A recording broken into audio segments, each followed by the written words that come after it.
Hi, everybody. Hi. Hey, Kareth. Hi, everybody. Happy spring. Do we have everybody in the room? Awesome. All right. Well, everybody, happy spring and welcome to the spring Zoom installment of Springtime in the Vineyard. So as you know, I really am a production girl. I love to talk about wine production. I love to talk about yeast. I love to talk about tanks, but today we're going to be out in the vineyard. And I was originally talking to my running partner and said, how am I going to fill 30 minutes of springtime in the vineyard? And now I have like 25 slides. So we're not going to go through everything in detail, but there's a lot of great stuff going on in the vineyard in springtime, things that are really important ultimately to harvest. So I think we'll start as we always begin and let a few people unmute and share what they're drinking and what's going on. And then again, we'll open it up to questions more broadly at the end, and maybe everyone can share what they're hopeful and thankful for as we enter the heart of spring. So I haven't seen Tom and Barbara in a long time. So do you guys want to unmute and go ahead and tell everybody where you're from and what you're sharing, what you're drinking? Do you know how to unmute, or do you want me to unmute you? Let's see here if I can figure out how to unmute you. Ask to unmute. Let's see. Ask to unmute. Do you guys can unmute? Up there you go. Perfect. All right. Can you hear me now? I can. Can you hear Barbara? Oh, I'm not talking. You're talking. But I can hear you, Barbara. Hello. Hello. Hi. Anyhow, we are in Sausalito, California, not far from Bruliam. And I have some San Giacomo this evening. Barbara doesn't drink red wine, so I won't even tell you what she's doing. We're okay with cocktails and craft beer. We just want everybody to be happy. Excellent.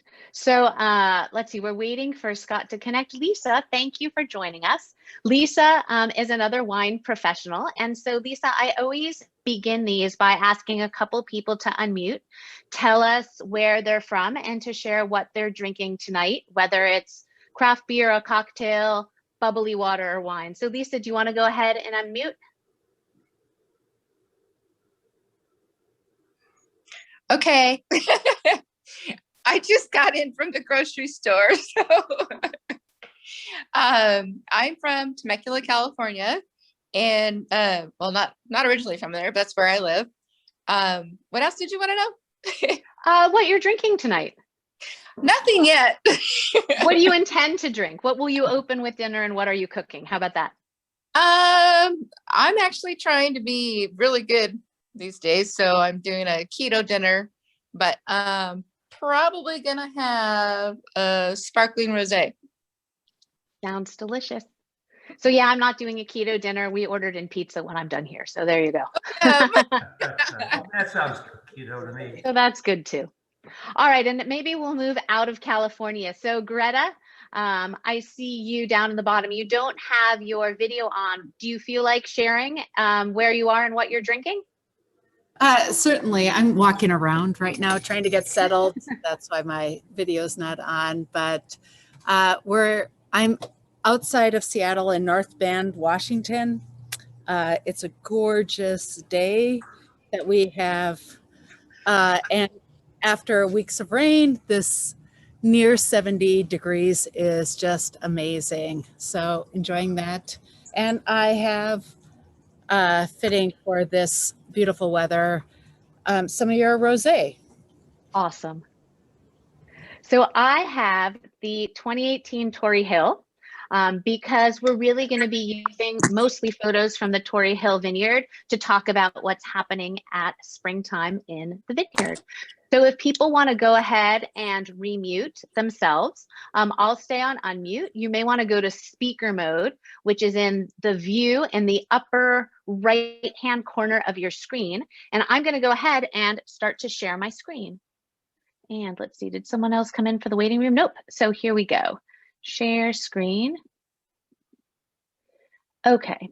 So again, springtime in the vineyard, there's really a lot of stuff going on in the vineyard now. And vines have a really predictable cycle, like lots of different plants. So I sort of thought we would just start with a pretty picture of bud break, because when we talk about the vineyard cycle, that's really where we begin. So here at Torrey Hill, we usually prune in February. And the reason that we do that is we want to prune as close to bud break as possible to mitigate the risk of frost. So we typically prune around the second week of February. And here is a picture of bud break. So, this slide is really just dividing the periods of vineyard life plant development into 5 groups. And, I think just what's really important, rather than the granular nuts and bolts, is we start with bud break, and from bud break, we go into a period of rapid shoot growth. From there, of course, with the shoot growth comes the expansion of the canopy with photosynthesis. And that period sort of ends with flowering, followed by, fertilization and fruit set. After that, the berries go through 2 cycles of growth. They grow through a cycle of rapid growth that ends around the time of veraison. And then, of course, the berries change colors. And at that time, the acid starts dropping, the tannins start softening. There's a little bit of additional berry growth at that point, but the majority of the berry growth happens before that. And after veraison, they go through a period of sugar accumulation. And then when that ends with the sugar accumulation, any accumulation after that is really due to dehydration and evaporative losses. And then, of course, from there, we go to harvest, and then it's back to pruning all over again. So, as I said, rather than focus on the sort of esoterica, it was just sort of giving you a broad overview of the vineyard cycle and the fact that it is indeed predictable. So again, this really talks about what we talked about: dormancy to bud break, leaf development, 5 leaf nitrogen peak. That's just talking about the rapid shoot growth. And then, of course, the leaves get bigger, the photosynthesis capacity for photosynthesis expands, they accumulate sugar, color, and then we harvest. So here's a picture that I just took the other day. And this is really the only shoot that's reached the first trellis wire, but it was exciting. So I took a picture in that for you. And, this has happened probably over the last few weeks. We've had some warm weather, which has really pushed some of the shoots. And, if you count down from the bottom, you can see that we're getting towards that 5 leaf growth. If, you can't really see the bottom of the shoot here because of the way I cropped it. But again, once bud break happens, we do go into a pretty rapid period of shoot growth. And you may be wondering, there's not a lot of leaf on there. Where is that energy coming from to push the shoots? And really, at this early point in the vine cycle, the majority of the energy and the carbohydrate is coming from what's stored in the trunk that's getting carried up to push those shoots, as opposed to later in the harvest in the vineyard cycle. As we approach harvest, of course, you have that big, beautiful leafy canopy, which is, just like all of these solar panels glistening in the sunlight. So there you're building photosynthetic energy, and you're able to hold carbohydrates that you're not using, hold extra sugars to carry you over to the next season. But again, early in this time, this is really due to stored carbohydrates that are pushing growth. All right, and share screen. So, boop, there we go.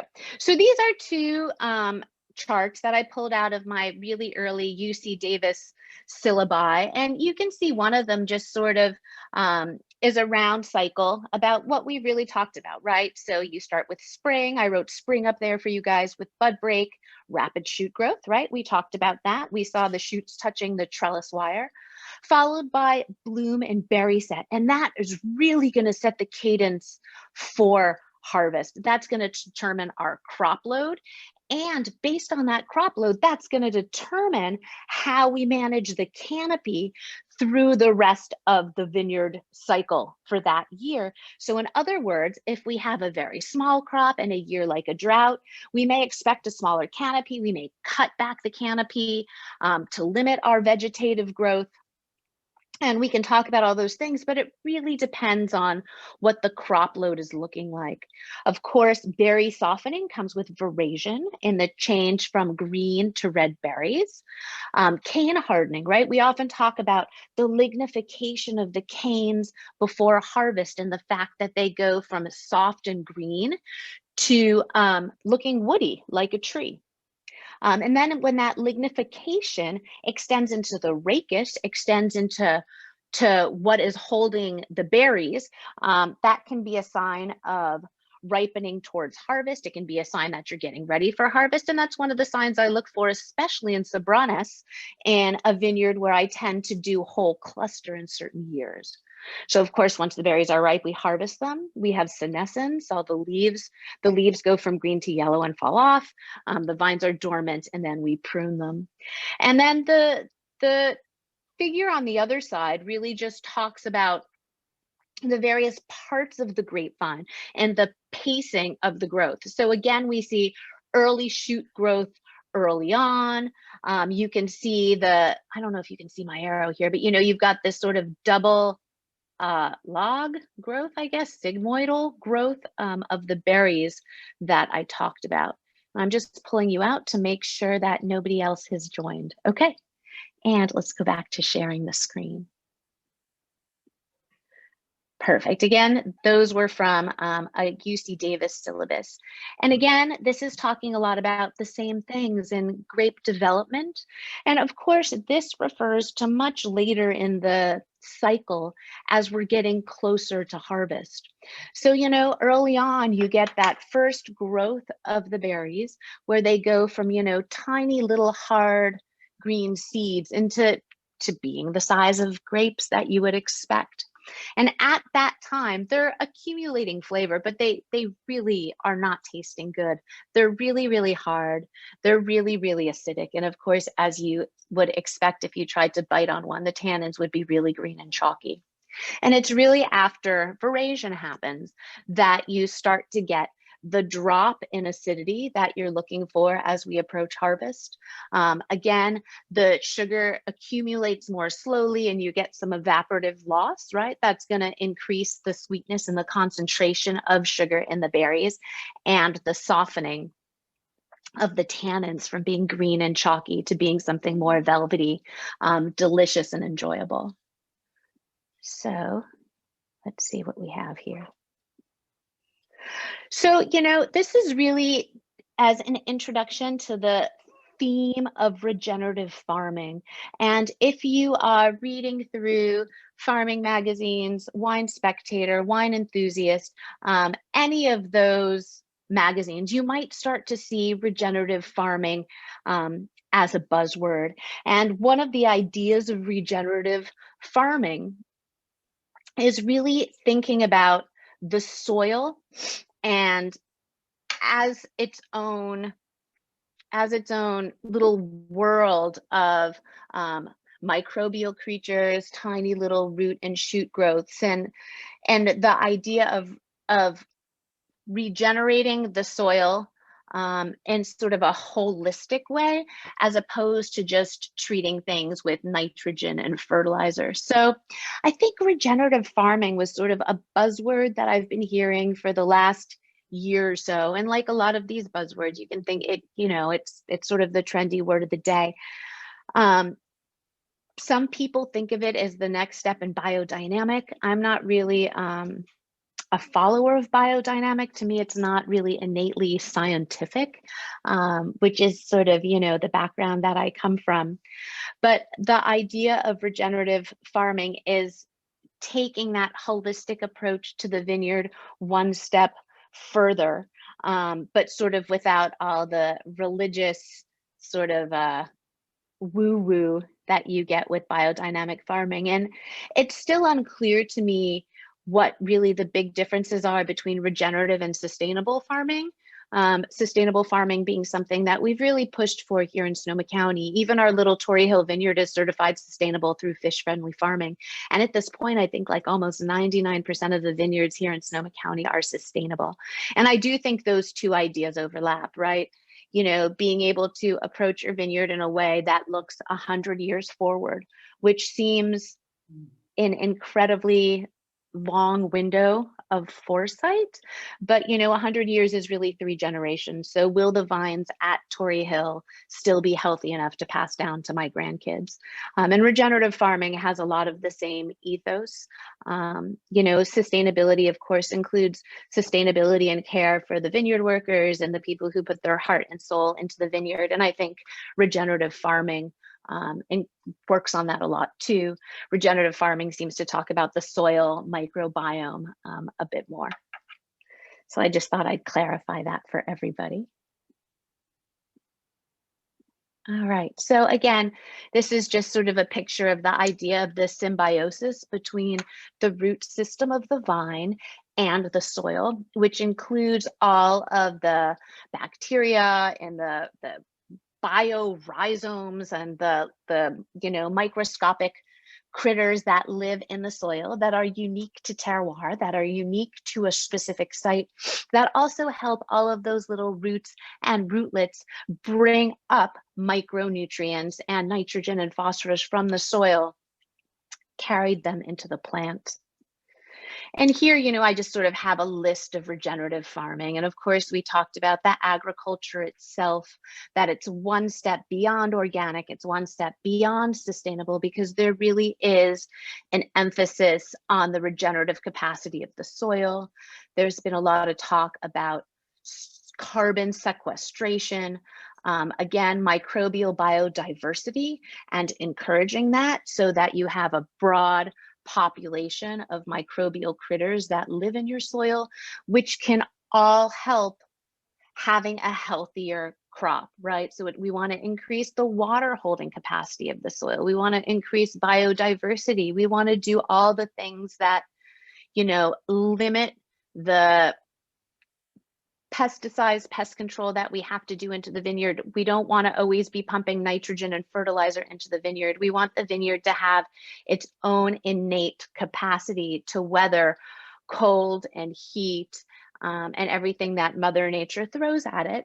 So that's really, I think, one of the pushes of, or the ethos behind, I should say, regenerative farming. So what does that mean here at Torrey Hill? So, you know, don't be bare during dormancy, a lot of thought about soil health, tillage, cover crop. So that's really something that we've been working hard on here at Torrey Hill over the last few years. So we really invested in cover crop about 2 seasons ago, and it just didn't take. And we had put in some legume pea mix because that helps build nitrogen in the soil. The mustard seed is beautiful. I've stopped at our neighbor's vineyard and taken pictures for Instagram. It's not really what our soil needs, but I was excited that this was really the first year where we had a really lush and robust cover crop. So what are those things that cover crop can do? So of course, again, it helps provide nutrients into the soil. Another thing that it does is during a wet and rainy season, it can help the roots of the cover crop can help absorb some of that water, so it's not gushy, so it's not mushy. And again, you know, what we really want is small sustainable rains that feed our water table, as opposed to intense sudden rains where, you know, all of that rainwater just washes downhill from our vineyard and right onto Chalk Hill Road. So having cover crop really helps with that. This year we planted a cool, diverse cover crop, and I have the tail end of it up here in a vase, and it included pea, it included different legumes, it included, I think, some red vetch and some clover, and it looked really, really pretty. And when I talk about what is unique so far to the 2021 growing season, you'll be able to see how it relates to cover crop too. So it looks like I have, do I have any questions in the chat box? Do you ever prune vines earlier? Okay. Natural wine, is that what you're talking about? Since you're, okay, yep. Okay, so those are all good questions. So there are certainly big commercial vineyards that surround our little Torrey Hill vineyard that prune earlier, that prune in December and January. And that is because they have really big vineyards, they have a ton of acreage to cover, and they have limited man/woman power. So here in Sonoma County, most of the pruning continues to be done by hand, even in these big commercial vineyards. They may have, trucks that go through and trim things, but when it comes down to actually cutting down to the second shoot position, it's all done by hand. So sometimes people within the Foley portfolio, and where we live on Chalk Hill Road, there's a lot of Foley owned vineyards, or within the Kendall Jackson umbrella, some of these really big producers, Gallo, who own a lot of vineyard, they really do have to start pruning early in December or in January just to get it all done in time. And again, really the risk of that is having your buds push really early, followed by a frost event. So rain is not going to bother it. Frost will not bother the vineyard as long as you haven't pushed buds, unless it's very, very severe. Then it can maybe kill the bud before it pushes a shoot. But that's really the risk, is in terms of losing your buds to frost. The second question there came with natural winemaking versus regenerative farming, which is a really great question. Regenerative farming really refers to what we're doing in the vineyard and the actions taken in the vineyard to promote soil health, to promote healthy vines, and to promote sustainability in the vineyard in terms of, again, a vine being able to come back the next year, push big healthy shoots, the vine's not dying in the off season, not having dead arm, mitigating pests through a variety of ways besides pesticides, increasing vine growth through ways other than just throwing fertilizer on it. In contrast, I think natural winemaking really refers to the winemaking process once the grapes are harvested. And I think winemaking is sort of a squishy term, and I think there's a lot of controversy around what it really means.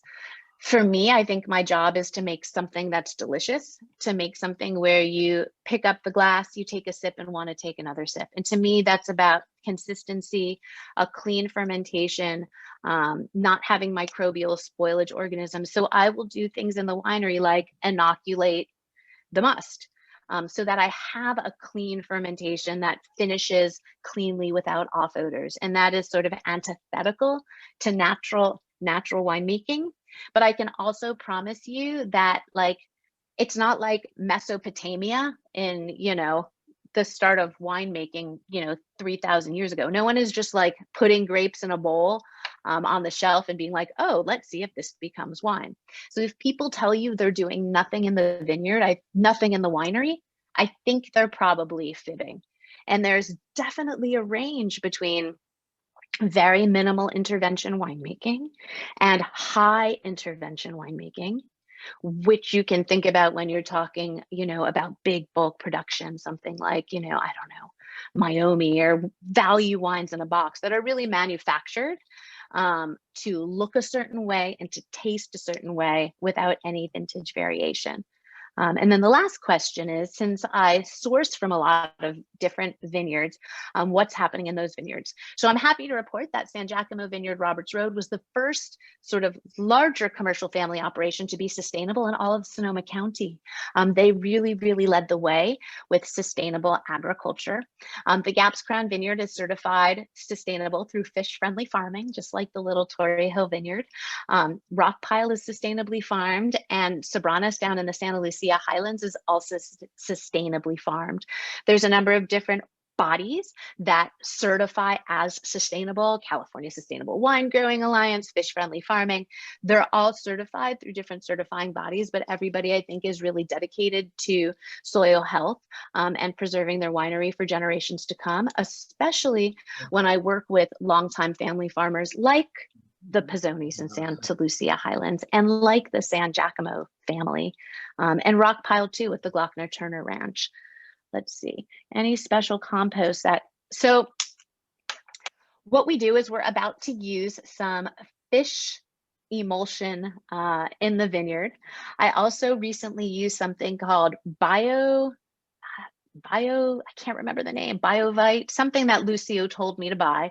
And it's like a granular fertilizer, but it's not really nitrogen based. And I dumped a little cup full of that under each emitter before the last rain. So that was about 6 weeks ago.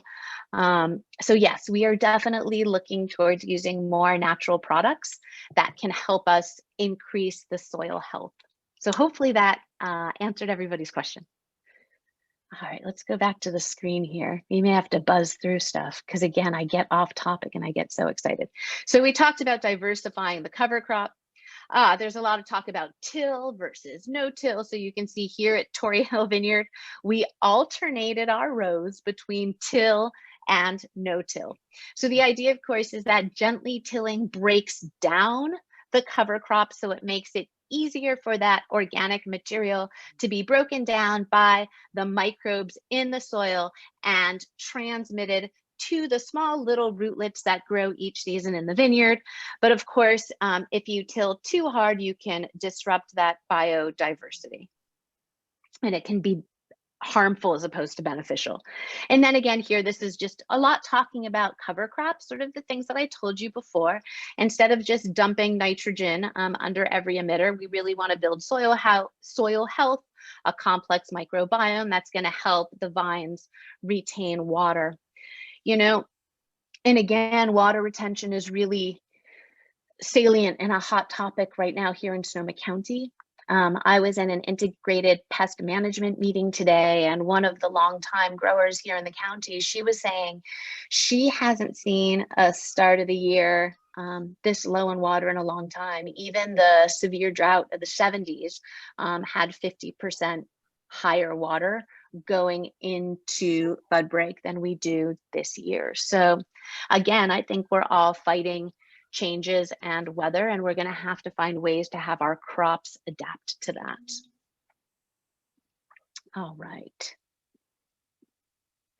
So this year, 2021, what's interesting? So the bulk of the rain happened in the winter, and we really didn't get much rain in the spring, unfortunately, as much as we needed.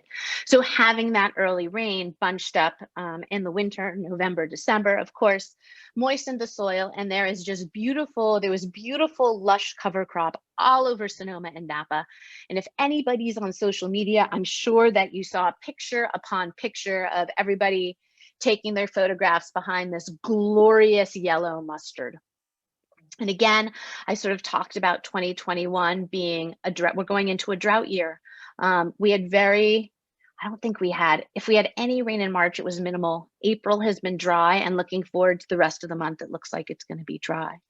And then managing this lush cover crop. So of course, you know, having the cover crop being really big and lush really limits air circulation when you're worrying about frost. And also it can be a water suck later in the season. So we want to cut it back in anticipation of it being a drought year, so that the water table can feed the canopy come the end of July and August when it starts to get warm. And this is just such a pretty picture of the peas blossoming in our cover crop. And Lucio cut most of it back a few weeks ago, and I begged him to save me 2 rows so I could use them as cut flowers in the winery for a few more weeks. So frost. So of course, one of the issues that's really important for us in the springtime, of course, is frost, and there's different ways to mitigate that. Here at Torrey Hill, we're pretty small. We have frost sprinklers. The idea is you turn those on at 34, and it lowers the ambient temperature around the buds. Based on our slow well, we can only frost, irrigate, protect 1/2 of the vineyard at a time. So we'll usually run the north side for 30 minutes, the south side for 30 minutes, and alternate back and forth until the temperature comes back up. We only had to turn them on once this season, and that was because I was anxious because all of our neighbors had their frost fans turned on, even though the thermometer in the vineyard said 35. We're surrounded by commercial vineyards to the west and to the south, and they have really, really big wind turbines. They are loud. It sounds like an airplane taking off. And when you hear those come on, it 3 in the morning, it wakes you out of sleep and you start checking your phone. Oh my God, what's the temperature? What's the temperature?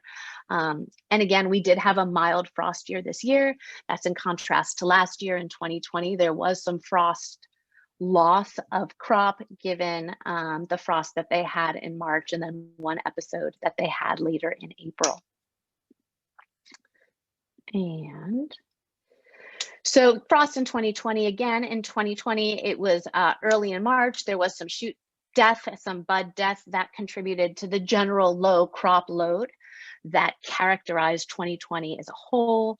A 2017 study was showing that if you treated with copper fungicides, it seemed to offer some frost protection.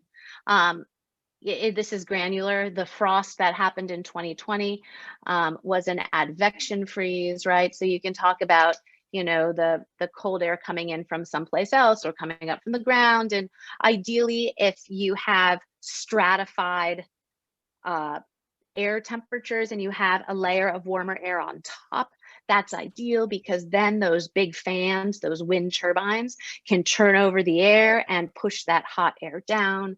If you don't have that advection layer, the fans are less effective. And that was sort of characterized the 2020 frosts.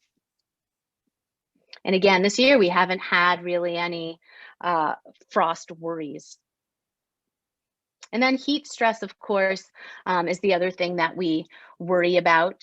And again, this sort of is just really a tie into the idea of, you know, having a healthy soil, increasing the water holding capacity of your soil, doing things that encourage the growth of new little rootlets every single harvest season that can help bring in water and help stabilize the vine to weather these heat shifts.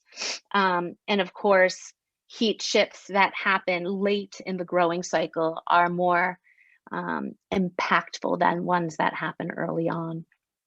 And we don't have to talk about this too much other than, of course, come spring, we already start worrying about pests in the vineyard.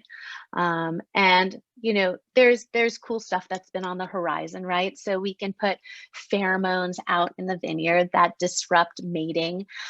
We can use beneficial insects and different kind of mites to outcompete the bad mites. So, I mean, there's really a lot of really neat science on the horizon that's coming into the vineyard.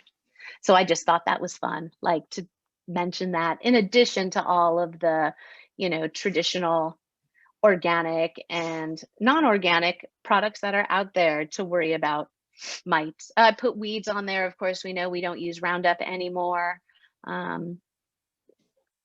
Unique for 2021. So we've had a delayed bud break compared to last year. Here at Torrey Hill, we're about 1 week behind 2020 in parts of the West County and parts of Sonoma Valley. They're even later.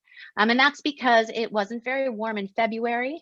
We've had very limited rainfall, which has been great because it limits disease pressure from the pests that like a moist environment, mainly powdery mildew and phimopsis. Instead, because it's dry, now we have more chewing insects, more spider mites, and vine mealybugs. The drought has resulted in uneven bud break. And this morning, Diane Kentworthy, who is a longtime Sonoma Valley grower, said, due to the dry soil, I'm seeing 3 to 4 inch shoots next to barely popcorn in the same vineyard. And of course, I cherry picked this picture to illustrate what she said. But of course, you can see one vine touching the trellis wire and one vine that hasn't given us much growth at all. So let's see, I have quite a number of slides. So I think just what I'll do is I'll quickly stop share and talk about the fact, I know I get so excited. I want to save time for you guys to talk to. So really what we're looking at next is going to be bloom and flowering, followed by fertilization and fruit set. And obviously this is the most critical time in the vineyard. Grapevines are self-fertilizing, and some of the things that promote good fruit set are having plenty of sunshine. If you get cloudy weather, it can actually halt parts of fertilization. And that's what happened in 2015. You want it to be warm, you want it to be dry, you want it to be not wet. And maybe in another Zoom, we can sort of talk about berry set in greater detail, but on the male part, there's this cap that comes off and it drops the pollen down into the female part. A tube grows and the pollen comes down and it fertilizes the egg, and that becomes the seeds, right? And then around that, the berry grows. But if it's, you know, these caps sort of look like little parachutes, and if it's really wet and rainy, they can't release. So obviously that's going to hinder the ability of the vine to fertilize. So we'll blow through this stuff quickly. So again, here's the process that we're looking for. We're looking for warm, dry weather with bud, break, bloom, fruit set, of course, is when the grapevines pollinate and set seeds, and then the fruit grows around it. Not every flower sets, right? So we talk about Miller and Dodge versus Cold Yore. And of course, Miller and Dodge is sort of, they call it chicks and peas, where you'll get normal sized looking grapes in a bunch with little tiny guys that don't grow. And generally those little tiny guys don't have a seed, it didn't fertilize. And Cold Yore is just shatter. That's at the end of fruit set. You'll see little tiny flowers that didn't set, and you'll just knock the cluster and they just all fall out like dust. And that's always, your heart breaks a little bit, but it happens. And moving on. Okay, so I emailed Mark Pizzoni because he's like my go-to guy when it comes to viticulture. And I talked about having mild temperature, no rain, minimal wind, no cloudy days. And he added, of course, that different clones, varieties, and rootstocks can play an important role in how well fruit sets. Merlot notoriously has some clones that don't set well. And of course, micronutrients. It's common to add a foliar spray, in other words, a leaf spray during bloom, to make sure that your fruit sets nicely and well. And this again just talks about, we want it to be warm and dry. Cloudy's a problem, wet's a problem. Afternoon sun is helpful. And again, grapevines are predictable. So bloom to harvest is usually 100 to 110 days. In a hot year, that can get accelerated because the sugar is pushed up. It's not, you know, and then you have a mismatch between the phenolic maturity, between the acid and the tannins and the actual sugar. But again, grapevines are predictable. And with that, it is the last slide. So I'm hopeful I can hear from you. Let me see if there are any more questions. Compost, canopy management to offset extreme heat. Yes. So, you know, Mother Nature is hard to predict. So I'll never forget 2020, God, what year was it? I think it was 2010. And it was really cold, and it was a really cold year. And there was like, it was a year of vigorous canopy growth. So everyone started cutting back the canopy so we could get more sunshine directly on the bunches and to limit shading. And then right, you know, in the week, 10 days leading up to harvest, we had this heat snap. And then of course, suddenly everything was at risk for sunburn because they no longer had as much canopy shading them, and you want to pull out your hair. So yes, we absolutely do canopy management. And one thing I'll quickly point out here is that canopy management does start as early as spring. So last week we were out pulling suckers in the vineyard. And of course the sucker is a shoot that comes out. It's not going to set any grapes and it becomes an energy sink. So what you want to do is pull out those extra green shoots early. You want to prevent crowding. And the other thing is, if you have these extra shoots that aren't going to prevent, that are not going to produce any fruit, at this point, they're just going to be stealing carbohydrate from the trunk.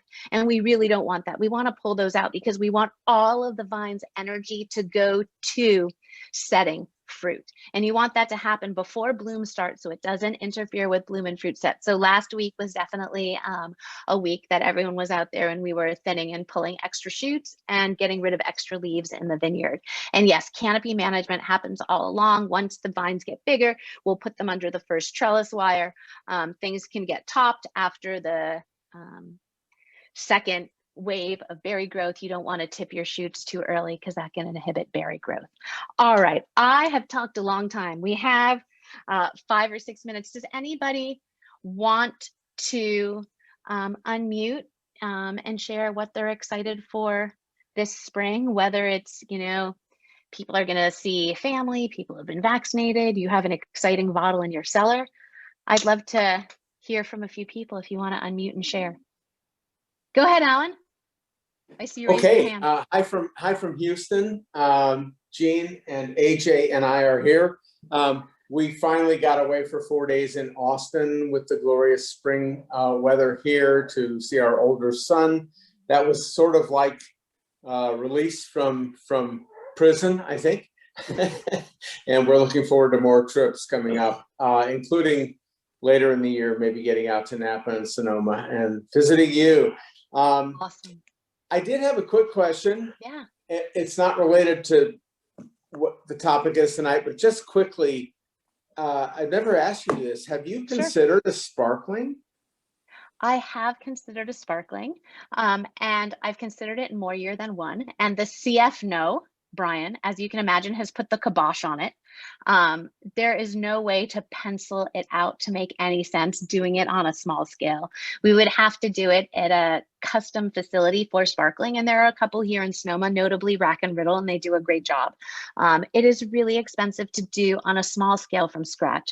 The only option that would make sense for me is to start with either bulk juice or something that's already gone through fermentation in the bottle, and then I would control tirage after that. And to me, that's not as fun. Like, I don't want to start with somebody else's juice. I want to do the whole thing. So when we can figure out a way to do it, maybe on a more affordable scale, I would love to consider it because, like you, I love bubbles.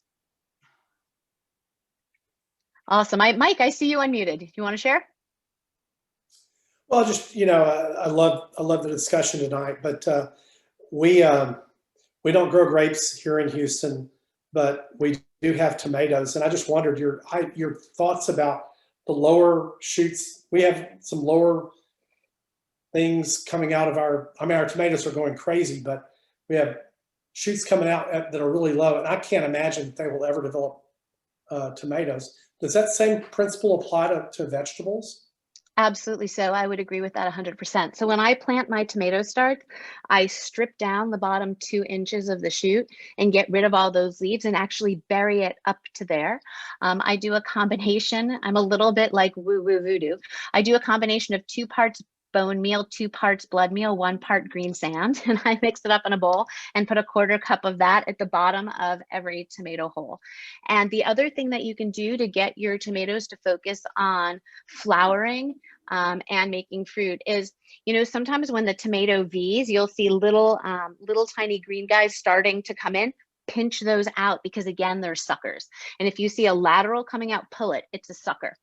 And also you can shake your cage or shake your vine gently when flowers start to come so you can encourage pollination. Cool. We planted 3 plants. We have a planter, and the 2 on either side, on the outside, are flowering like crazy. The one in the middle is not, but all 3 of them have grown. I swear I could sit there and watch them and I think I can see them grow. They're growing so rapidly, but isn't that fulfilling? Yeah, it's so much fun. So much fun. I can imagine what it's like in the vineyard. Yeah, it's the same. We plan to be in your area in June if all things work out fine. Awesome. So, Sonoma County, we're over 95% vaccinated with ag workers and cellar workers, and even our hospitality staff just got ancillary hospitality. Everyone has just gotten their 2nd dose. I've been vaccinated, so Sonoma County is taking it very, very seriously. And Mike, there is a product called Bloom. I think it's from, is it like EB Web? They make organic stuff for home gardeners, and it's called Bloom, and it's something that you can put on your tomato plants or any plants to encourage bloom as opposed to foliar leaf growth. So you can Google that and look it up. So some of my questions on the biodynamic versus we have a friend in Napa, Leslie Kakamasis, who's her husband is Doug Hill, who has Hill Family Wine, and she had this gigantic compost thing that she's been working on with some people from Japan, and she's so proud of it, but they had to move it because the odor was sort of ridiculous. It was right in Yountville and the secret garden where they have, but she's so excited about it because it eliminates the need for pesticides and things like that. Yeah. So I it's very interesting for me. I can't wait to get out there and talk to her more about it. Absolutely. Yeah. And as I said, I think everybody is encompassing soil health and vine health, which is, it's just good for the community. It's good for growing. It's good for farming. I'm having an 18 Torrey Hills, so it's very Me good. too. Cheers to that. Excellent. Cheers, cheers. Thank you. Yeah, it's tasting Thank really you. good. Anybody else want to unmute with questions? I'm so vain. I don't want to put on my reading glasses and Gareth, read the trail here. Yes. when and how do you measure acid levels? Oh, yeah, in the grapes? Oh, that's great. Yeah, so I test those all along, and I even test it in the wine too. So of course, there's qualitative and quantitative. So when I'm leading up to harvest, I go out in the vineyard and I taste the grapes. And I mean, when they're really acidic, you can taste it. I mean, it's not delicious acidity. Like they're puckeringly, like you're like, ooh, that's acidic. And then of course, as we get closer to harvest, I start to measure it in the lab. We measure something called titratable acidity, which includes tartaric and malic acid, and it gets titrated against a base. And it's a pretty close measure of total acidity. And then, of course, we also look at pH. And in general, unless you have issues with manganese in your soil and potassium, which tends to raise pH, usually, of course, as everybody knows, as the acid is going to come down, the pH is going to go up. And then once I bring the grapes into the winery, then I'll start to really dive down into the different types of acid. So usually when the grapes come in, the very first day that we harvest, I'll send it out for sugar, acid, and pH. And then on day 4, because I'll usually do a 5-day cold soak, on day 4, I really want to see, now that the grapes have been in a cold tank and everything's been soaking up, what does my acid really look like? And then I'll send it in for a full chem profile, and then I'll break out total acidity, malic acid, and tartaric acid, which is important. You know, of course, if you're looking down the line, what's going to happen with malolactic fermentation, especially, of course, it's salient with Chardonnay, and in years like 2019 that were high malic years. In general, it was a high malic year. So let's see. Anybody else have questions? Increase in sugars, decrease. Chemical reaction. You know what? It's just really due to the vine's maturity. You know, the acids, break down and decrease. And again, like the sugars get accumulated mostly through photosynthesis. And then there's a period where that stops. And after that, most of the increase in Brix is due to dehydration and evaporation of water from the berry. And of course, as you know, if you leave, the grapes out there forever, they'll shrivel up and be raisins. And of course, that's not because they're accumulating more sugar. It's really a dehydration process. All right. Any other questions? Does anybody else, I don't want to keep you guys too long. Does anybody else want to share what they're excited for this spring? Anyone want to unmute and shout it out? Traveling. Yes, traveling indeed. Absolutely. We're going to go on a college tour this summer. That's our big trip, sort of late July. And now that we have all the kids, Bruno's a junior, twins are freshmen. So it's time to start, looking at colleges, rural college, city college, big schools, small schools. So we're going to hit all the categories. All right, everybody. I am wishing you a happy spring. Thank you for your patience. I'm sorry that I had more slides than I had intended. I really wanted to give everyone a chance to talk, and I had so many things I wanted to share with you about springtime. And I look forward to the next Zoom. If you have ideas for topics, please send them to me. I'm thinking maybe for the next one or the one after, having Steve San Giacomo come and talk about sort of family farming and the legacy of San Giacomo Vineyards, which would be super duper cool.